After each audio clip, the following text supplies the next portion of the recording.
Elikäs moi YouTube, tänään mä kerron tai suosittelen, että mitä kannattaa tai miten kannattaa valmistautua.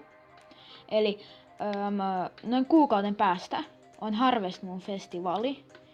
Niin siihen festivaliin kannattaa valmistautua sille, että sä hankit paljon rare-seedejä.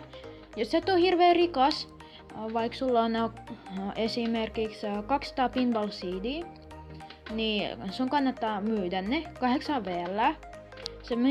Sä saat ne 8 VL, sä ostat niille 400 Blackrockia, eli sä saat sille enemmän rare-seedejä. Tai sä voit ostaa myös Venuksia, jotkut myy 200 Venus-seedia 3 VL. Niin silleen kannattaa valmistautua. Myös kannattaa valmistautua sille, että esimerkiksi sä keräät paljon gemejä, sit sä ostat Harvest Moon packin, sit sä saat ton Harvest Moon Blastin, niin se on tarpeeksi arvokas, sä voit myydä sen tai tekee maan, niin kuin mäkin teen maan. Niin eli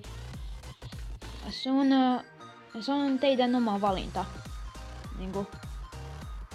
Ja ainakin mä aion tehdä Harvesterin. Te voitte tehdä mitä te haluatte, jos te haluatte. Niin tää oli tämmönen video, aika lyhyt, mut okei, tässä oli kaikki.